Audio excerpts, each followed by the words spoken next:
So you're thinking about moving to Montgomery County. You've heard about the schools, you've heard about the neighborhoods, you know about the proximity and closeness to Washington, D.C., but there's still something tugging at you saying, what if I regret it? What if it's too expensive? What if it's too busy? What if it's just not what I expect? In this video, we're unpacking many of the top regrets that I've heard from people just like you who've relocated from other parts of the country to Montgomery County. I'll show you where the surprises happen and how to avoid each and every one of them. I've worked with plenty of people who've relocated from states like Florida, New York, New Jersey, Pennsylvania, California, Texas. All of them came in with some pretty big expectations, but we'll talk about some of the areas where maybe this area fell a little bit short. This isn't theory. This is pulled from real people, real stories, and real outcomes. This includes even a few who told me directly, I wish somebody would have told me about this part. Here's what I'm gonna walk you through. The number one reason people regret moving here and why it's totally avoidable.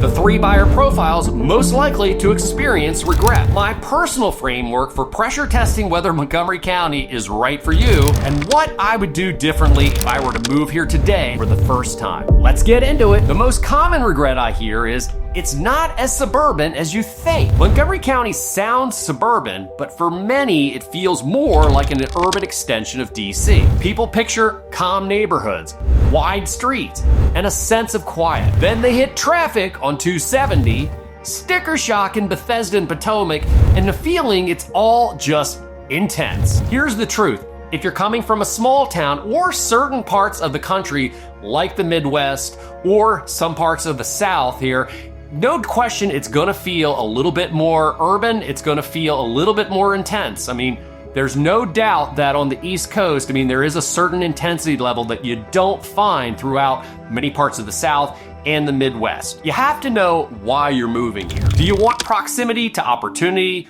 or peace and space? There's no rights or wrongs. You rarely get both at once in this market. Step 2, regret by the numbers. The cost creep is real. I've had countless clients say, we thought we could afford more. And I've heard the term many times over the years, culture shock. Where I normally see that is from people that are coming from Midwest, parts of the West, not including California or Seattle or places like that. That's a completely different animal there. I've also heard it a lot, once again, from South. People that are coming up from areas that are lower density down South, they come up this way, and oftentimes I will hear the term culture shock. And what I mean by that is really that they just are really shocked and surprised about how expensive, how costly things are. If you're coming from areas like New York, New Jersey, Philadelphia, which are big feeder markets to our area, or even, parts of Florida, some of the cities in Florida, definitely California, you're not going to be super surprised by price.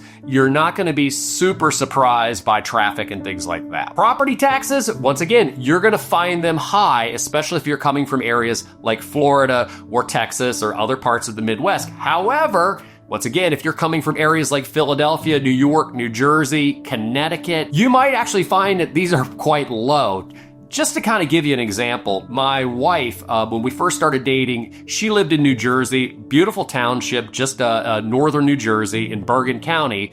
She had a property that at the time, and we're going back to 2021, was worth about $700,000, yet her taxes on it were about $17,000 to $18,000 a year.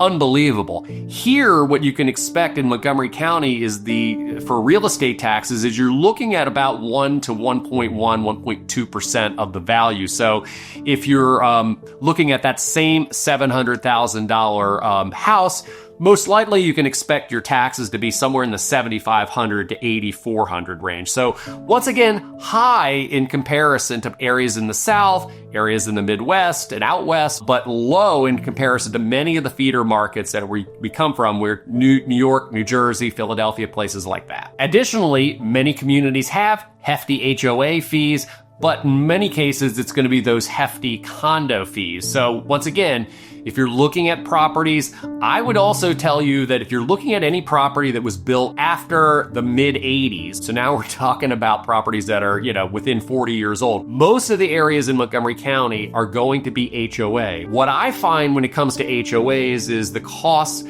typically run from an absolute low of maybe $50 a month to maybe a high of $200 a month. Now, smaller communities that don't have large amenities like pools and tennis courts and, recreational facilities and things like that, they might run closer on average to $70 or $80 a month. Whereas many of the planned communities like Kentlands and like King Farm and some of these other places where you can find a whole bunch of like pickleball courts and tennis courts and weight facilities and all those things, oftentimes may run up in the neighborhood of about $150 to $200 a month. So you want to kind of keep that in mind also. Typically, I think any home that's been built really before the 80s, most of them have no HOA at all. When it comes to condos, what I'm finding in this area is that condo fees typically are going to run maybe a low of about $300 a month up to, you can find some that in some of the more luxury places in Bethesda and Chevy Chase where you might be having $2,000, $2,500 condo fees. But I would expect that you should be looking at somewhere in the neighborhood of about $500 to $1,000 on average. And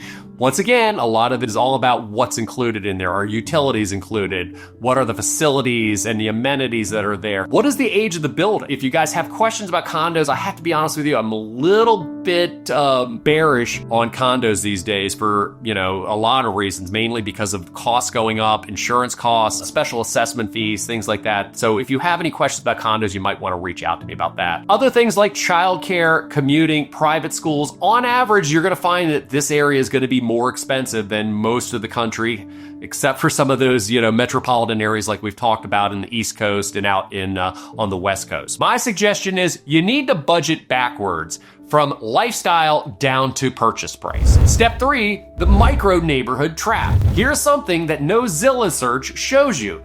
Montgomery County is mosaic. You can drive 5 minutes and go from a leafy cul-de-sac with $1 million homes to a busy intersection with no parking and a 45-minute commute. I've seen clients fall in love with a home, buy fast, and then realize the schools nearby aren't what they expected. The traffic is a friggin' nightmare, and the vibe of the area doesn't match their lifestyle. That's why I tell buyers, research zip codes like you're moving across the country. Bottom line is, you basically are, because Montgomery County contains multitudes. Step 4, who regrets it the most? Here are the 3 buyer profiles I've seen struggle the most post-move. Number 1, the out-of-state buyer from low-tax states. They often underestimate the long-term cost of living adjustment. Number 2, families with young kids who assume that all Montgomery County schools are excellent. While, of course, Montgomery County ranks very high within the state and within the country, there's no doubt that school rankings vary widely by town, zip code, and sometimes even block. I would always suggest do your own research there. There's plenty of places where you can get information on test scores. And I would also tell you that, even if you're coming to the area, you're not planning on having kids, or you've got kids that have moved out, you're planning on, putting your kids in private school. I get it, that's fine, but still you always want to be thinking, about resale, future resale when it comes to selling your home. And while I think it's most important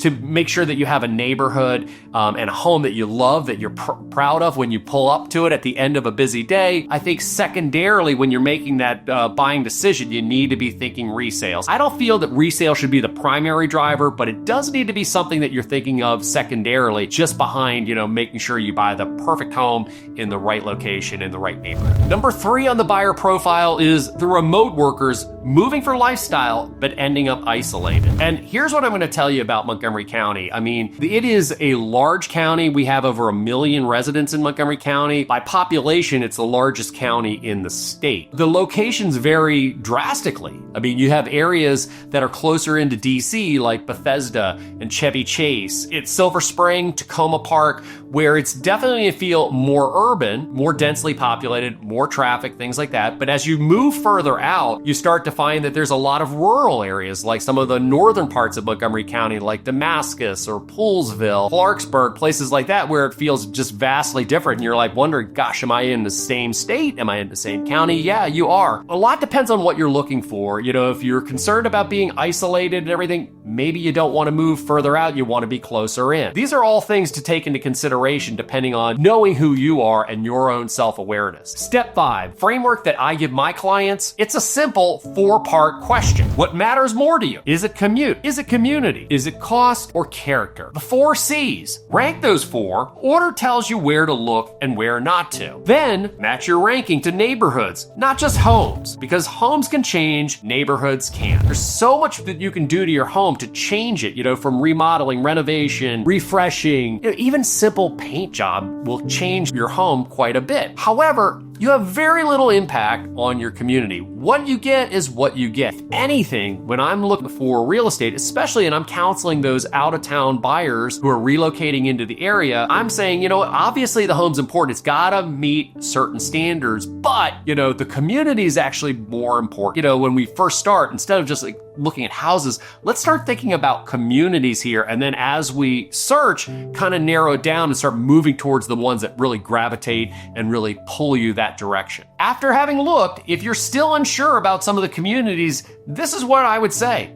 You probably want to do a bunch of old-fashioned detective work. And what I mean by that is if you've looked at the homes on a Saturday or a Monday or something like that during the daytime, drive by in the evening time, see how things look in the evening, see if, what the cars look like, see, obviously, if there's people hanging out or, if things seem to be relatively quiet. I mean, these are the type of things that you want to check out. If you've seen it during the week, maybe you want to go on the weekend. These are things that, are going to be personal to you. You're going to know if you get a good feel or a good vibe or not. And these are also the things that you can't find on the internet. The next thing I'm going to tell you is if you start zoning in on a community and then you zone in on a house. Now, once again, you got to feel comfortable with this. I would never ask you to do something that you don't feel comfortable with or you have a concern about. Is nothing replaces actually going on and maybe knocking on the doors of 1 or 2 of your neighbors. Ask them what they feel about the neighborhood. Why did they buy here? Do they like living here? Why do they like living here? Most of these people, guess what? They're going to tell you the truth. They're not a paid salesperson. They're not getting a commission on whether you buy or you don't buy it. You're going to get a good feel for who your neighbor is. If they creep you out,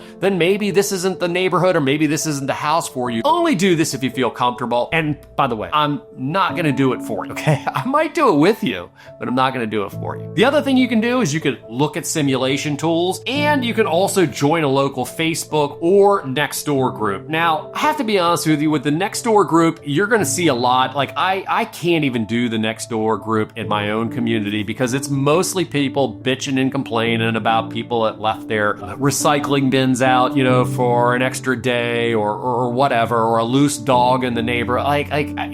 It's too much for me. It's too much stimulation. However, this is also something you can do, but once again, kind of take it with a grain of salt. Overall, if you do this, I think you'll get an overall feel. Just know that a lot of the people that post on there are going to be kind of your Karens who are just, and every neighborhood's got one. So anyways, just a few more things that you might want to consider doing and kind of narrowing down communities and narrowing down houses, especially if you're coming from out of state. Step 6 is what I would do if I was moving here today. If I was relocating to Montgomery County today with a fresh start, I'd start with Kensington or Garrett Park. Walkable, charming, and not trying to be Bethesda.